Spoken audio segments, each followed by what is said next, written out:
Juan capítulo 21, versículos del 1 al 14. Vamos a estar estudiando en esta mañana. Dice la palabra de Dios. Después de esto, Jesús se manifestó otra vez a sus discípulos, junto al mar de Tiberias, y se manifestó de esta manera. Estaban juntos Simón Pedro, Tomás, llamado el Dídimo, Natanael, el de Caná de Galilea, los hijos de Zebedeo, y otros dos de sus discípulos. Simón Pedro les dijo: voy a pescar. Ellos le dijeron: vamos nosotros también contigo. Fueron y entraron en una barca, y aquella noche no pescaron nada. Cuando ya iba amaneciendo, se presentó Jesús en la playa, mas los discípulos no sabían que era Jesús. Y les dijo: hijitos, ¿tenéis algo de comer? Le respondieron: no. Él les dijo: echad la red a la derecha de la barca, y hallaréis. Entonces la echaron, y ya no la podían sacar, por la gran cantidad de peces. Entonces aquel discípulo a quien Jesús amaba dijo a Pedro: ¡es el Señor! Simón Pedro, cuando oyó que era el Señor, se ciñó la ropa, porque se había despojado de ella, y se echó al mar. Y los otros discípulos vinieron con la barca, arrastrando la red de peces, pues no distaban de tierra sino como 200 codos. Al descender a tierra, vieron brasas puestas, y un pez encima de ellas, y un pan. Jesús les dijo: traed los peces que acabáis de pescar. Subió Simón Pedro y sacó la red a tierra, llena de grandes peces, 153. Y aun siendo tantos, la red no se rompió. Les dijo Jesús: venid, comed. Y ninguno de los discípulos se atrevió a preguntarle: ¿tú quién eres?, sabiendo que era el Señor. Vino pues Jesús y tomó el pan y les dio, y asimismo del pescado. Esta era ya la tercera vez que Jesús se manifestaba a sus discípulos, después de haber resucitado de los muertos. Demos gracias a Dios. Padre bueno que estás en los cielos, te damos gracias por tu palabra. Te damos gracias por este momento. No solamente porque tenemos tu palabra, tu voluntad, tus preceptos, tus mandatos en nuestras manos, sino que también podemos libremente proclamarla a todos aquellos que conocemos, a nuestros hermanos, conocidos, amigos, familiares. Hoy, Padre eterno, nos preparamos para escucharte hablar. Por ello, Padre, te pedimos que tú nos ayudes a prestar oído, a tener un corazón manso delante de ti. Y asimismo, de mi parte, ayúdame a entender, Dios, que estoy delante de ti predicando tu palabra. Y estoy delante de tu pueblo, no el mío, sino tu novia, tu iglesia. Ayúdame, Padre eterno, a ser fiel al texto y edificar a tu iglesia.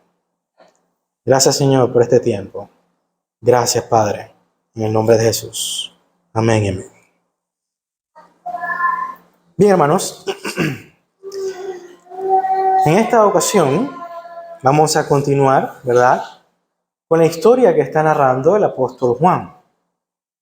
En esta ocasión, y probablemente usted lo perciba así, usted siente que es como un poco extraño, ya que lo último que leímos daba la impresión de que era como un punto final.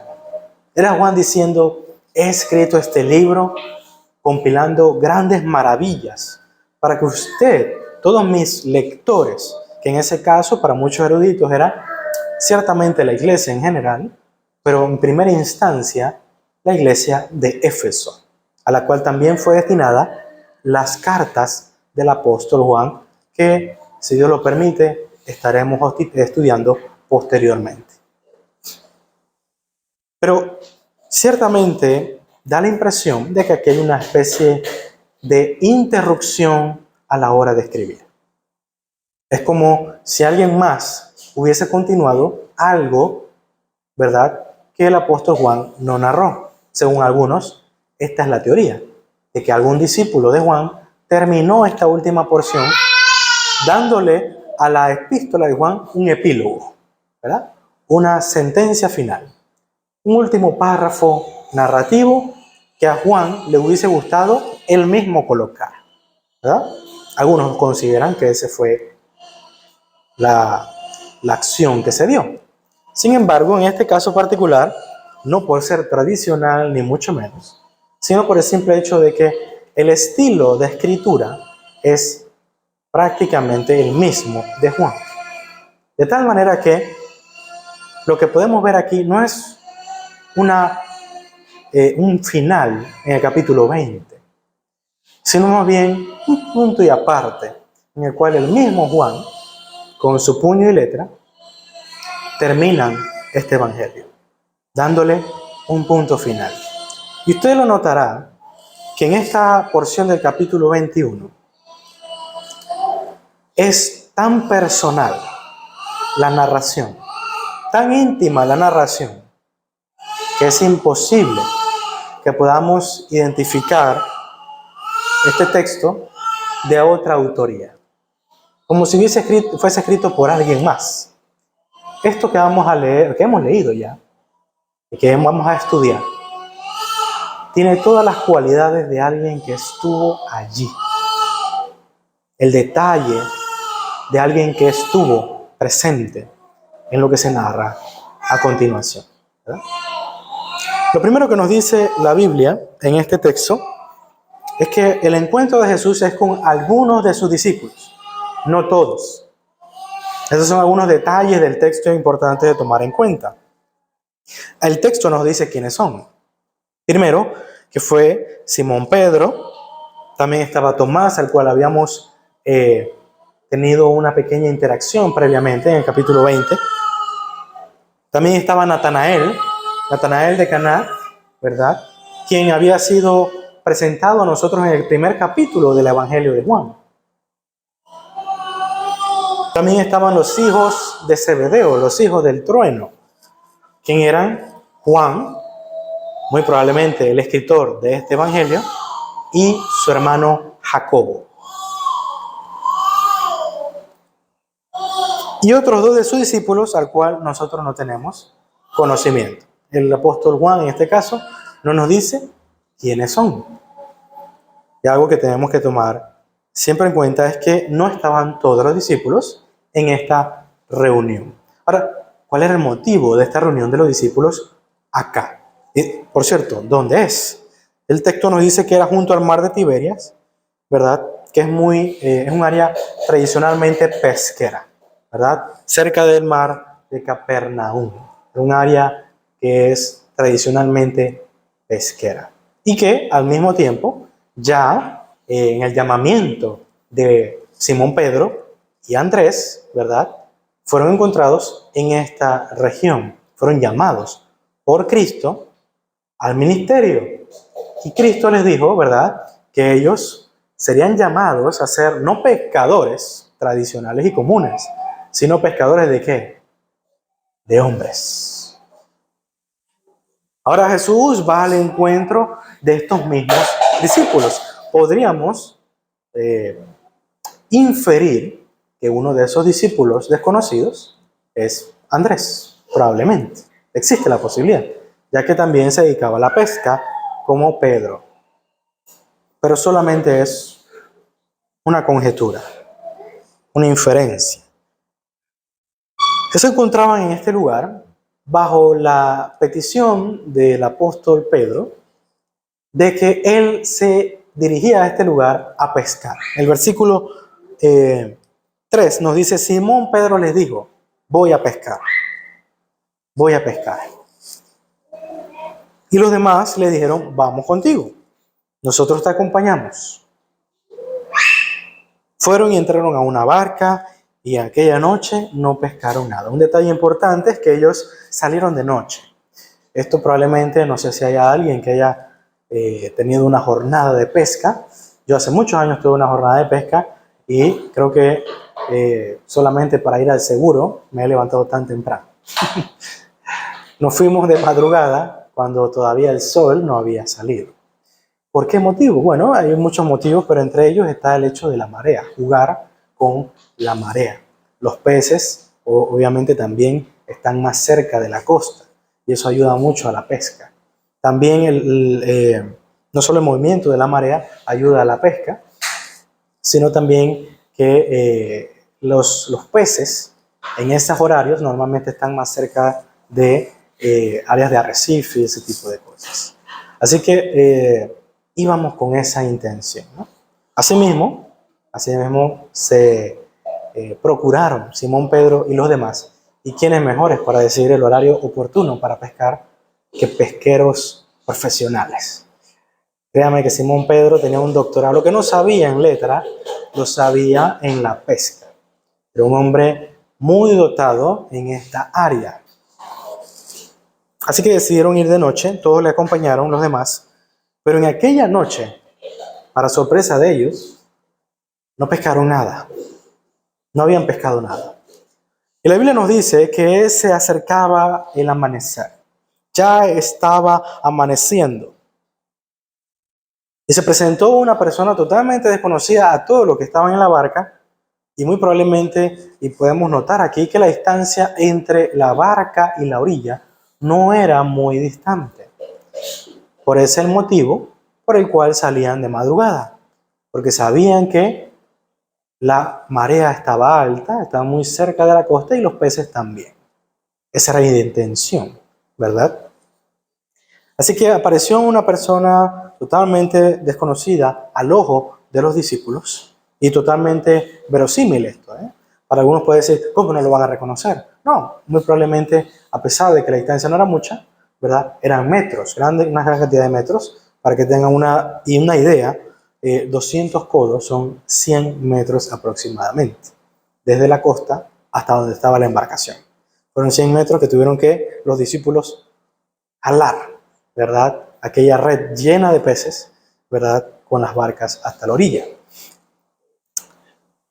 Así que se encontraron con una persona en la orilla, mas los discípulos no lo reconocían. Pero este individuo, de una forma muy personal, les dice hijitos. Que aclarar que este término hijitos es una forma familiar de referirse a los demás. No necesariamente es una forma paternal, no necesariamente, sino familiar. Es como referirse a los demás, ¿verdad? Como parte de tu familia, como propios, ¿verdad? Y de una forma muy personal, muy cariñosa, Jesús se refiere a ellos y les dice, hijitos, ¿tienen ya algo de comer? Esta pregunta es una pregunta quizá genérica. No tiene la intención particular de ser reconocido solo con la pregunta. Con esa pregunta, nadie diría, ¿quién más me preguntaría algo así? No, sino Jesús. Probablemente eso no era lo que buscaba Jesucristo. Jesús buscaba que se respondiera la pregunta de forma literal, no que fuese reconocido solamente con la pregunta. Así que Jesús simplemente pregunta si ya han pescado algo, es la intención de Jesús, ¿no? Probablemente usted, si usted estuviera en la posición de los discípulos, usted hubiese dicho, no hemos pescado nada por horas aquí y viene a preguntarnos si tenemos algo de comer.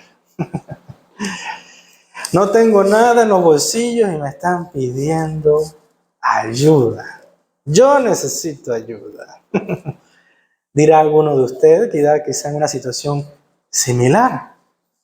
Dirá, no tengo ni para el pasaje y me están pidiendo que les ayude, ¿verdad? Probablemente usted ha visto estas escenas en la calle. Algo probablemente pudo haber pasado por la mente de los discípulos que no tenían absolutamente nada. Los discípulos no habían pescado nada y ya tenían horas aquí. Y para colmo, alguien se acercaba a decirle si tenían algo que le pudiesen dar para comer. Así que los discípulos, de forma tajante y sin dar muchas vueltas, dicen, no, no, ¿verdad? No tenemos nada. ¿Qué responde Jesucristo? Sin ser reconocido aún. Le dice, echad la red a la derecha de la barca y hallaréis. Ahora bien, recuerde que dije que Jesús no dijo y preguntó si tenían algo de comer con la intención de ser reconocido. Pero mi querido hermano, aquí Jesús dice esto con intención de ser reconocido. De que recuerden sus discípulos, ¿quién más diría algo así? ¿Esto no ha pasado antes? Me imagino que Juan en ese momento, porque luego verán que Juan es el primero que lo identifica. Juan en ese momento dijo, ¿quién más sería tan osado en decirnos que lancemos nuestras redes sin estar en la barca a la otra zona donde no vemos ningún cardumen de peces? Porque la red solo se lanza cuando hay un cardumen visto. Si ven esa agrupación de peces, entonces se lanzan las redes a esa zona y los pesos que llevan en cada extremo se hunden y atrapan los peces. ¿Verdad? Es una forma segura de pesca. Pero si no hay ni siquiera una vista de que hay peces allí, no lo van a hacer. ¿Cierto? Esto ya pasó antes. Lucas capítulo 5. Lucas capítulo 5, versículo 4. Nuestro Señor Jesús en el lago de Genezaret también se encontró con dos barcas a la orilla del lago.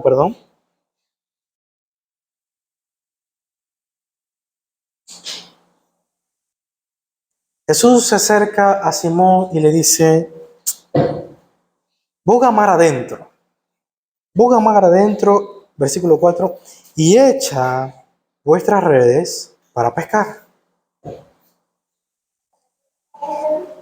Respondiendo Simón le dijo, maestro, toda la noche hemos estado trabajando y nada hemos pescado.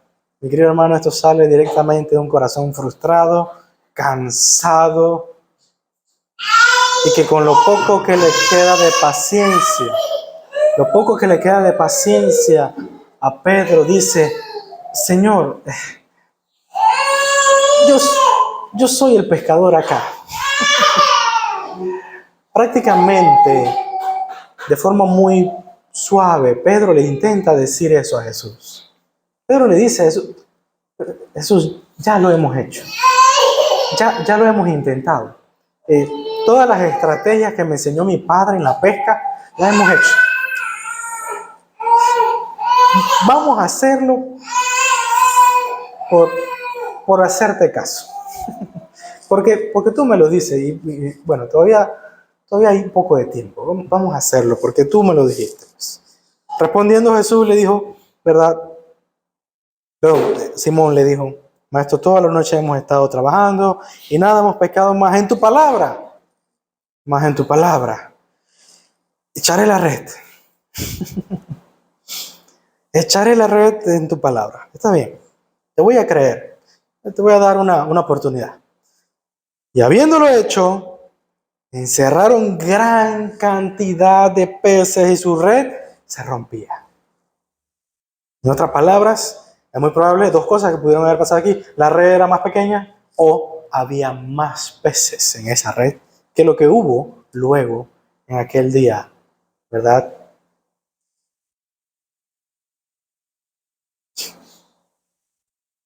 Entonces hicieron señas a los compañeros que estaban en la otra barca para que viniesen a ayudarles, y vinieron y llenaron ambas barcas de tal manera que se hundían las dos barcas. Las dos barcas se hundían. Así que podemos estar seguros que aquí habían muchos, pero muchos más peces. ¿Qué dijo Pedro? Pedro dijo: ¡qué bueno, Señor! Increíble, tú eres el Hijo del Dios viviente. Y corrió a él y lo abrazó y se apretó de sus pies en su regazo y dijo: te voy a seguir a donde vaya, Señor, moriré por tu nombre, predicaré tu mensaje a donde quiera que me digas que lo haga. Quiero estar siempre contigo. Quiero seguirte siempre. ¿Eso fue lo que dijo Pedro? No, eso no fue lo que dijo Pedro. Fue una reacción bien extraña de alguien que ve tal maravilla. Pero fue una reacción totalmente lógica. Porque Pedro entendió quién era Dios y entendió quién era él en ese momento. Pedro dijo: apártate de mí, Señor, porque soy hombre pecador. Porque por la pesca que habían hecho, el temor se había apoderado de él y de todos los que estaban con él. ¿Qué temor era ese? Era el temor de caer como muertos delante de la presencia misma del Dios Altísimo. Delante de ellos lo reconocían y lo entendían así: Dios está ante nosotros y nosotros somos pecadores. Nosotros somos aquellos que piensan que somos más sabios y que tenemos mayor prudencia que Dios mismo, que sabemos más que Él. La simple insinuación de Pedro de que Él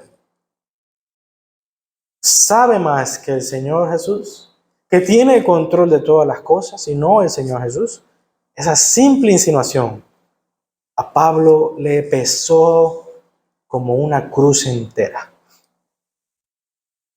Él sabía que él era un hombre que había sido infiel a Dios en su ley, en su voluntad y palabra, y ahora se sentía como un hombre muerto delante de él. Sabía que podía morir ante la presencia y gloria de Jesucristo. Esto ya había pasado antes. Juan meditaba en su cabeza mientras escuchaba a Jesús decir: echen la red a la derecha. Pero no sabía, no identificaba a lo lejos si era el Señor Jesús. Pero le hicieron caso. No hubo mucha recriminación esta vez. Es probable que ya iban a terminar la jornada y dijeron: ¿qué perdemos? No pasa nada. Traigamos la red, lancemos la red a la derecha, a ver qué ocurre. Y lanzaron la red, su última acción del día, de la noche, de la jornada de trabajo. Y cuando jalan la red, no la podían sacar. Una sola persona no podía jalar la red. Veían que la red se resistía a subir y que debía ser cargada con más personas, porque la red tenía una gran cantidad de peces. Una gran cantidad de peces. ¿Dónde hemos visto esto antes? Si Juan tenía la sospecha en ese momento Juan dijo: yo he visto esto antes. Yo sé quién es el único que puede hacer que aparezcan peces de la nada. Yo sé quién es el único que podría llenar una red de peces que no hemos podido ver con nuestros propios ojos.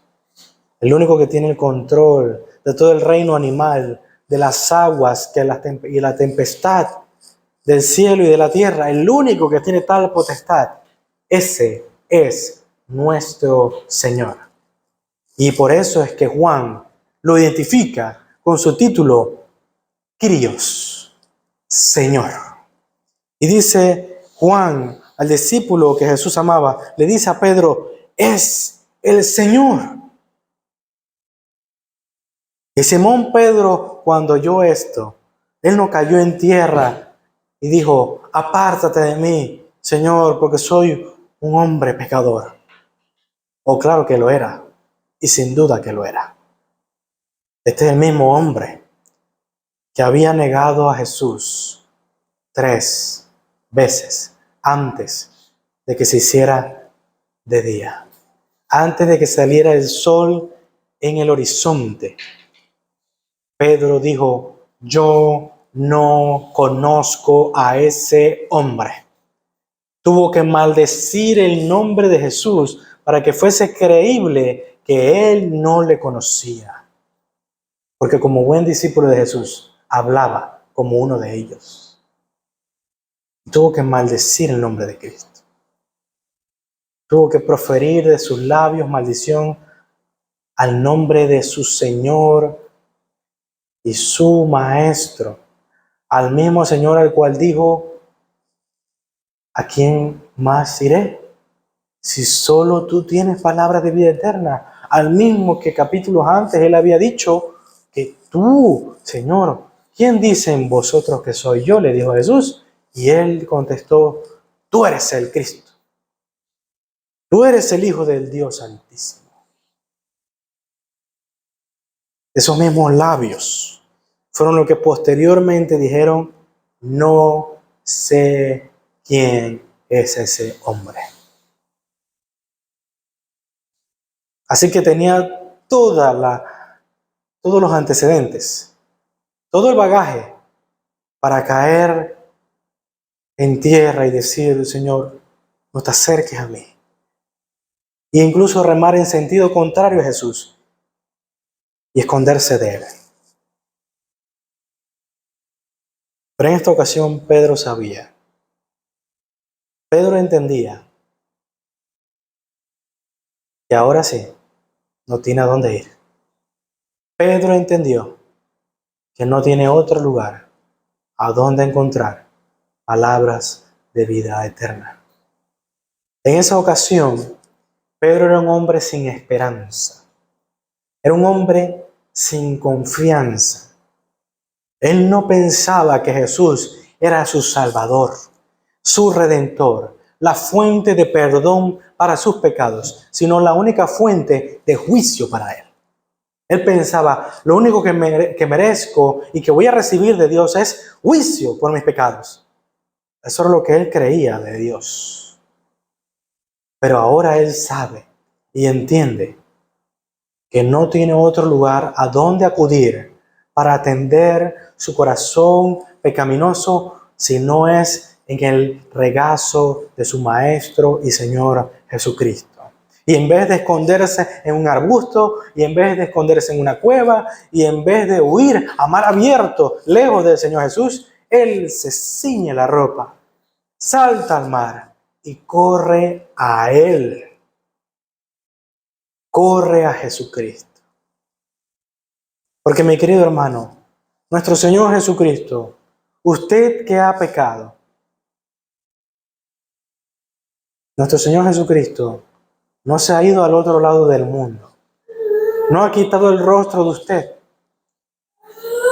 Usted que ha pecado, mi querido hermano, nuestro Señor Jesucristo no está a la diestra del Padre con un trinche esperando apoyarle a usted.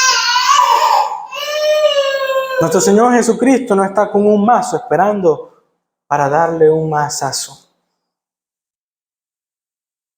Nuestro Señor Jesús no está ansioso por castigarle y hacerle todo tipo de males a usted y llevarlo al infierno. No, mi querido hermano, si usted ha sido llamado por nuestro Señor Jesús, si usted fue llamado por nuestro Señor Jesús, así como Juan dice en aquella epístola, hijitos míos, estas cosas os escribo para que cuando pequéis, estén seguros, sepan, tengan conciencia de que tenemos un abogado para con el Padre. Tenemos alguien que apela por nosotros delante de la presencia de Dios mismo. No se esconda delante de Él. No huya de delante de Él cuando peque. No si peca, mi querido hermano, cuando lo haga. Y cuando esto ocurra, mi querido hermano, cíñase la ropa, salte de aquella barca y corra delante de su presencia.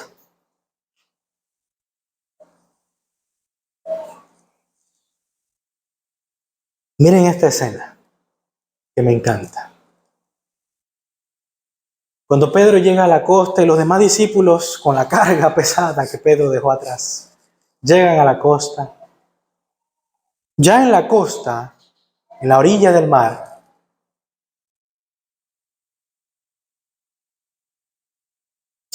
ya estaba todo preparado. Había una pequeña fogata, había un pan y un pez siendo preparados ante la llegada de los discípulos. Dice el versículo 9, al descender a tierra, vieron brasas puestas. Brasas puestas ya estaban. Ya estaba todo listo. Y un pez encima de ellas y un pan. Jesús le dijo, traed los peces que acabáis de pescar. Simón Pedro y sacó la red a tierra, llena de grandes peces, 153, y aun siendo tantos, la red no se rompió. Pero Jesús le dijo, una vez terminando la labor de sacar los peces a la orilla, de hacer la contabilidad de los peces, Él le dijo, ¿todo listo? Pues venid y comed. Venid, vengan a comer, le dijo Jesús. Mi querido hermano, no hay mejor invitación.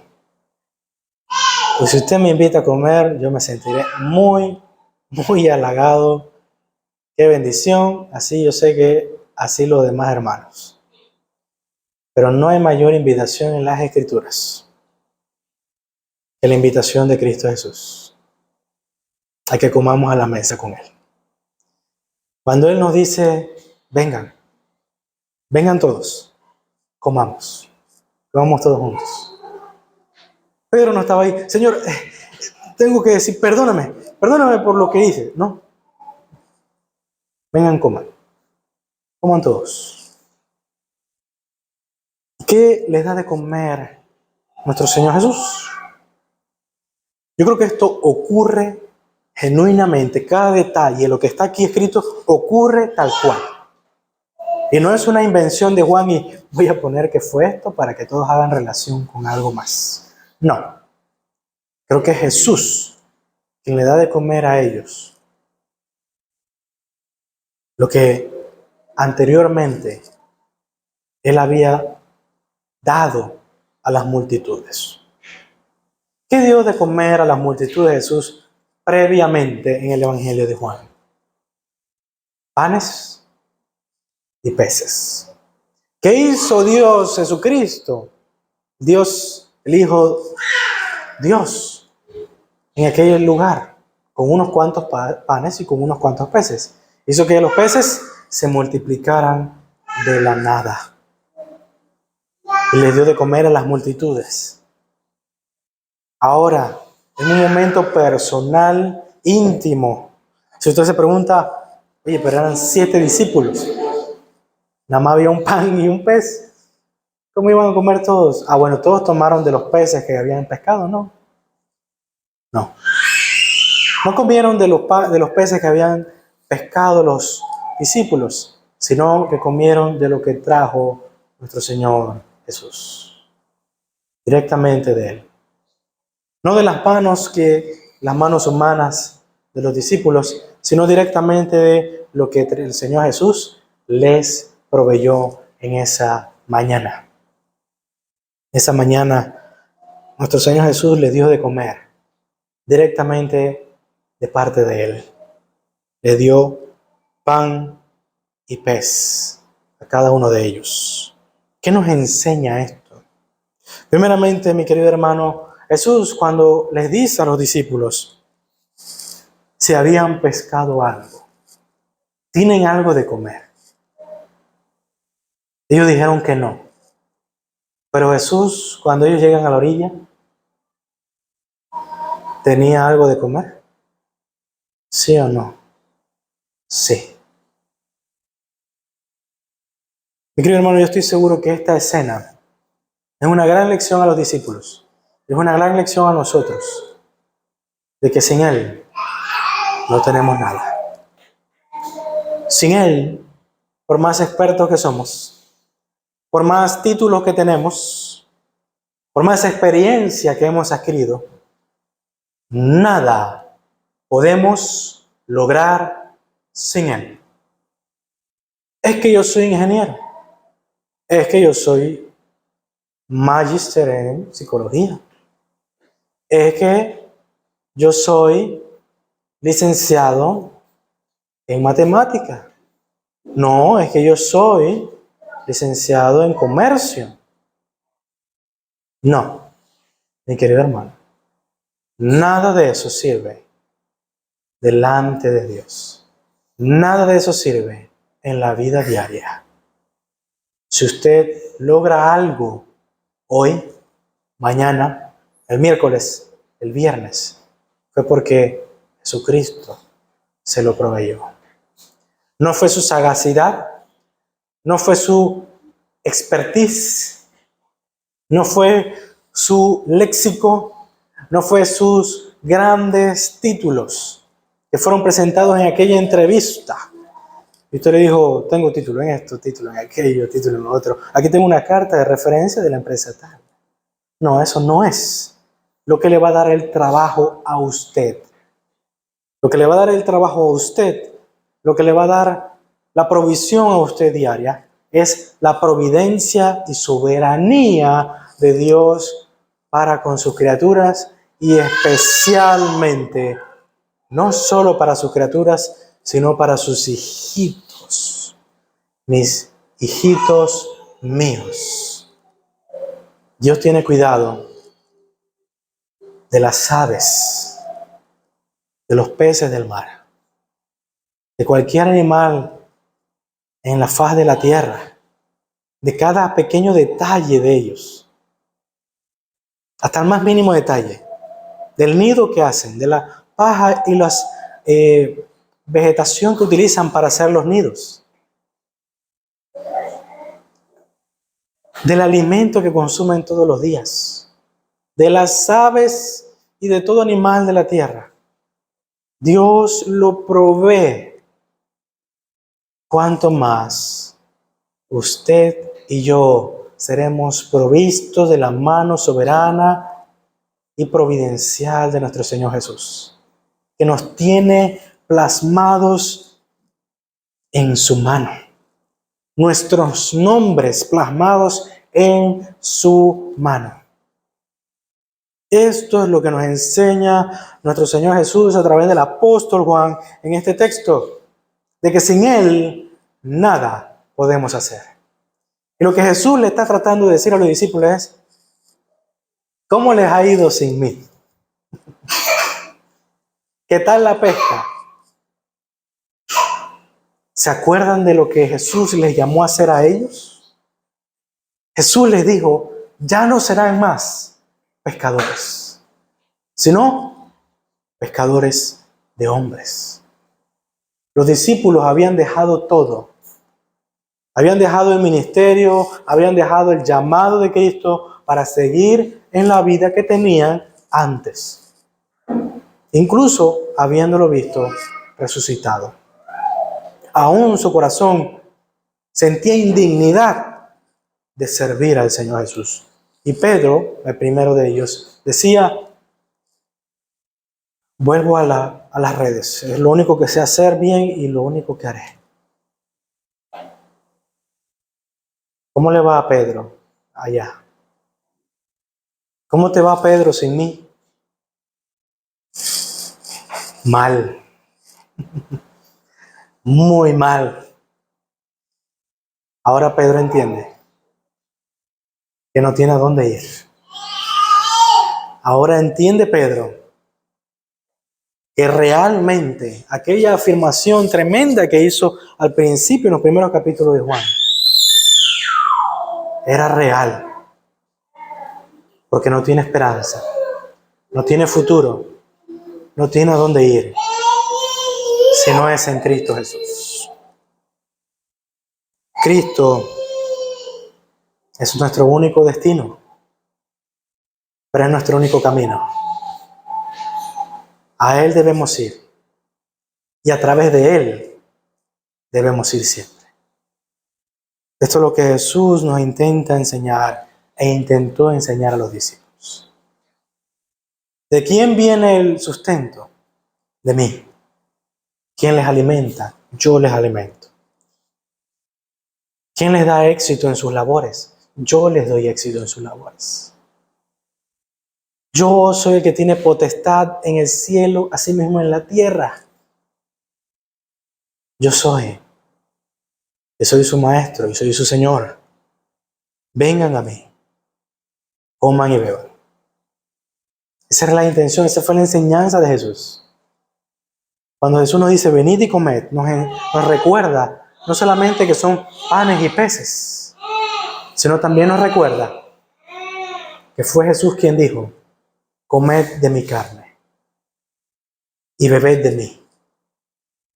Si comed de mí, nunca más tendrás hambre. Y si bebes de mí, que soy la fuente que siempre da agua, siempre fluye agua, nunca tendréis sed. Jamás. Jesús se presenta como la fuente espiritual de sus discípulos y deja claro que la vida sin Él es una vida de fracaso y de vacío espiritual, y la vida con Él es una vida de sustento y de prosperidad espiritual. Los discípulos se preguntaban quién es Él, a sabiendas de que era el Señor Jesús. Es una pregunta extraña, una dinámica extraña, pero creo que los discípulos no se preguntaban particularmente la identidad del Señor Jesús, sino que se preguntaban esa sensación de sé que es Él, pero no lo puedo creer. No puedo creer que sea Él. ¿Eres realmente tú, Señor? Esa es la pregunta que yace en el corazón de ellos. Saben que es Jesús, es Él, habla como Él, se parece a Él, pero está con nosotros hoy. ¿Eres realmente tú? Esa era la pregunta que surgía del corazón de ellos. Y vino Jesús y tomó el pan y les dio. Y así mismo hizo con el pez. Les dio a ellos. Él sirvió a la mesa. Él proveyó. Él dio. No nosotros. No nosotros a Él. Porque, ¿qué tenemos? ¿Qué tenemos nosotros que no haya sido dado de Él? ¿Qué de lo que tenemos en nuestra casa, en nuestro día a día, nuestra propia familia, no ha sido dado por Él? Esta es la pregunta que hace el apóstol en las epístolas. ¿Qué de lo que tenemos lo hemos logrado nosotros con nuestras propias manos? Nada. Todo ha sido dado por Dios. Nuestro corazón debe ser un corazón agradecido y dependiente de Él. Y esta es la mayor virtud de un verdadero discípulo de Jesús, que depende de Él para todo. Para todo. Cristo esto y Cristo aquello, sin duda alguna. Para izquierda o para derecha, Cristo Señor, ¿a dónde iré? ¿Debo predicar en las cárceles o en las calles? Señor, ¿a dónde? ¿Me debo casar con esta persona o con aquella persona? Señor, ayúdame. ¿Este trabajo o el otro trabajo? Ayúdame, Señor. Ese es el corazón de un verdadero creyente. Un hombre que sabe que su propia prudencia, su propia sabiduría, su expertise, su experiencia, sus conocimientos no son suficientes. sino que Cristo es suficiente. Y a Cristo acudimos. A Cristo vamos, porque sabemos que Él nos proveerá de lo que necesitamos. Él mismo nos lo dará en nuestras manos. Él lo concede y lo da. Con amor, con ternura, con conciencia de nosotros, de forma empática a nosotros. Él es nuestro Señor, quien nos sirve a la mesa. El apóstol Juan termina este texto diciéndonos, esta fue la tercera vez que Jesús se apareció ante nosotros. Esta vez a 7 discípulos, previamente a las mujeres, a Juan y a Pedro, y luego a Tomás y los discípulos. ¿Verdad? La tercera vez, demostrando así que Jesucristo había resucitado de entre los muertos. Si aún existiese alguna pizca de duda, Él ha resucitado. Y usted dirá, sí, hermano, ya yo sé esa doctrina, ya me sé esa teología de la resurrección de Jesús. Pero mi querido hermano, nosotros no somos dependientes de un Dios muerto. Somos dependientes de un Dios vivo que tiene el poder sobre la vida y sobre la muerte. Hermano, ¿cómo no confiaremos que estas mínimas cosas de la vida Dios no las proveerá? Si Él ha vencido a la muerte misma, Él con su poder, con el poder del Espíritu de Dios, se ha levantado de la tumba. ¿Cómo podemos estar angustiados acerca de nuestro futuro? ¿Cómo podríamos estar angustiados acerca de lo que llega a nuestra mesa? Si sabemos que Él es Jesucristo, el que resucitó de entre los muertos. De esa hermosa verdad emerge todas estas otras verdades mínimas, pequeñas, minucias. Para Dios no es ningún problema llenar la red de peces.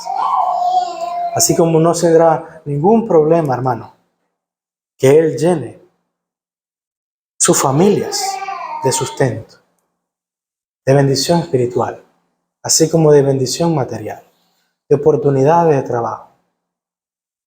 Esto no es ningún problema para Él. Pero el Señor usará todo medio para bendecir su vida. Pero nunca desconfiemos de su poder. Nunca.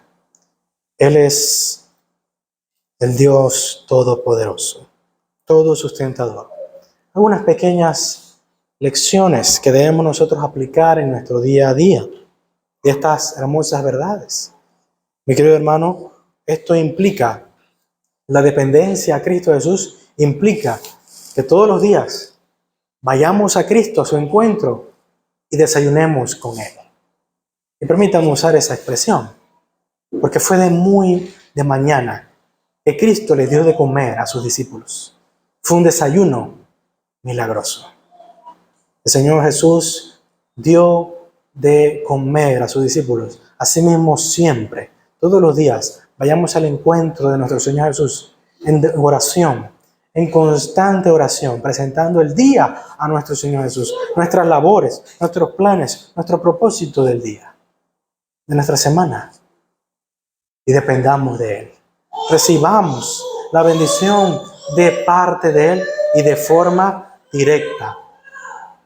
Todas las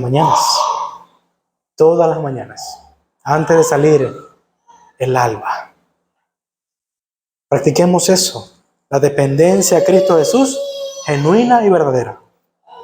Al mismo tiempo, mi querido hermano, al mismo tiempo, a pesar de que somos personas preparadas, personas que tienen muchas capacidades, sin duda alguna, no lo dudo, estoy maravillado con lo variado y diverso de los talentos y conocimientos que hay en esta iglesia. Sin embargo, nunca actúe sin el consejo de Dios. Y con esto me refiero no a que usted espere que del cielo caigan truenos y temblores, se den en las tierras, a profundo de la tierra, y emerja una luz y en medio de esa luz, una voz retumbante de trompeta y que le diga: sí, hermano, ¿puedes dar papeles en el MINSA? No, eso no es lo que espero de ustedes.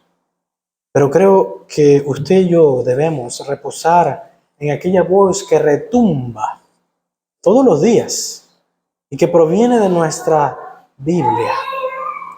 Que todos los días busquemos su consejo sabio y que sepamos a través de su consejo sabio cómo actuar con nuestros clientes, con nuestros jefes, con nuestros empleados, nuestros servidores, con nuestros familiares.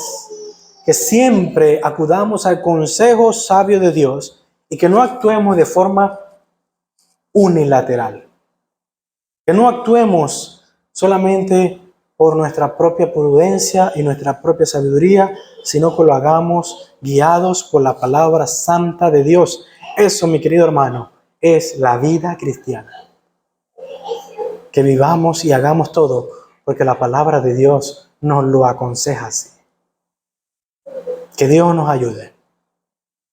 Y meditemos siempre que la fuente de todas estas verdades sencillas y prácticas es que creemos en un Cristo resucitado, un Cristo vivo, un Cristo que ha vencido la muerte, que no hay ninguna limitante hacia Él. Y Él proveerá todas estas cosas, todas nuestras necesidades, de forma oportuna y cuando le necesitemos. Si usted ha pecado, si usted se ha quedado corto como Pedro y vive con una culpa que lo atormenta día con día, Él está a la orilla del mar esperándole.